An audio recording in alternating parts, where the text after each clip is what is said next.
A red day in the market is not a time for you to spin around in your chair and do nothing, but rather a time for you to profit off the fluctuations. Since we as traders love consistent uptrending patterns, why not flip a consistent downtrending pattern on its head by trading an inverse ETF? This is going to be a quick video, but all I ask of you in return for it is that you hit that beautiful and ravishing like button. And of course, don't forget to subscribe if you see value in the following video. So XPXS is the leveraged inverse of the S&P 500. Basically, if we have a massive sell-off in the market, this financial instrument will take the inverse and multiply it by 3. I have a whole video on leveraged ETFs, which I'll link to below if you're having trouble understanding what they are and the general idea behind them. But you could probably get by with just the explanation in this video. So SPXS provided beautiful price action for us so far this morning. We always talk about trading stocks and ETFs that have a pattern of providing clean run-ups above the SMA line, and this provided several beautiful and ravishing opportunities. Now again, the reason that we like this is because it not only gives us an ideal entry point as we see a confirmation, but it also helps us figure out and measure the price strength so that we could figure out the most ideal point for us to exit the position as well. We love to buy in at confirmation and sell out at validation. As we know, price action gapping closer to the SMA line is a sign of price weakness, while price action gapping farther is a sign of price strength. Sort of technical analysis 101, if you will.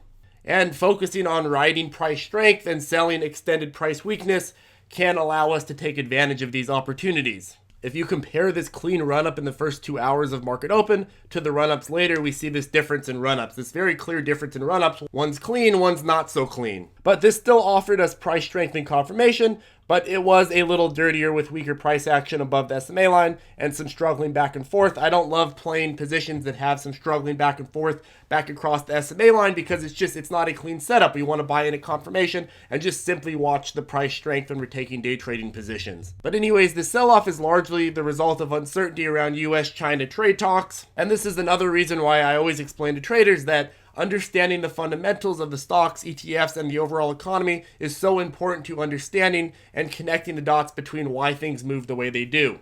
If you are aware of a massive price change event before the market opens, you can have your watch list set up to trade stocks and ETFs that will have their overall direction impacted by said event. You could use this to your advantage. For example, if it was Sunday night and I knew that biotech regulations were just largely lifted for the entire biotech sector, I could then go on market open on Monday and focus on LabU, which is comprised of companies in that sector. Since I know regulations being lifted end up creating more profits for the company, I'll know that the direction of that ETF is most likely going to be bullish. It's most likely going to go up.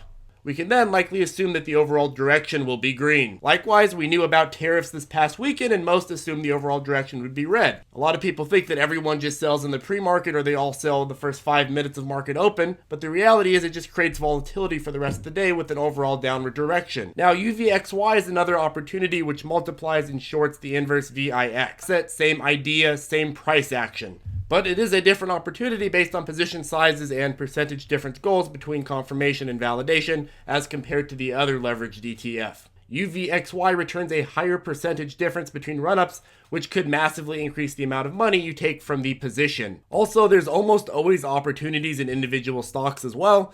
Just because the market is tanking does not mean that you won't find opportunities in certain niches. This is specifically true for earnings plays and monkey rating winners. GWPH just reported great sales, pretty insane boost in sales, and had a huge run-up yesterday and after hours. And then the market pretty much ate all of its gains today. It was as if the gain had never happened.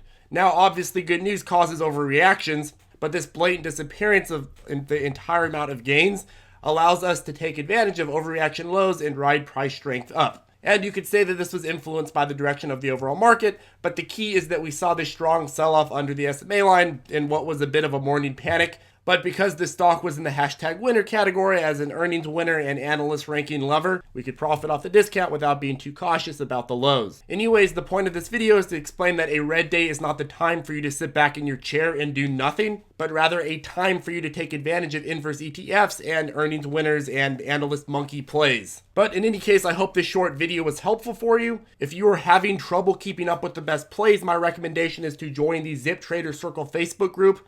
We also have a Discord chat now, which is in the Facebook group. It's always pinned to the top post. These are all free resources for you, and I highly recommend that you take advantage of them. Anyways, have a great day, folks, and I'll see you in the next video.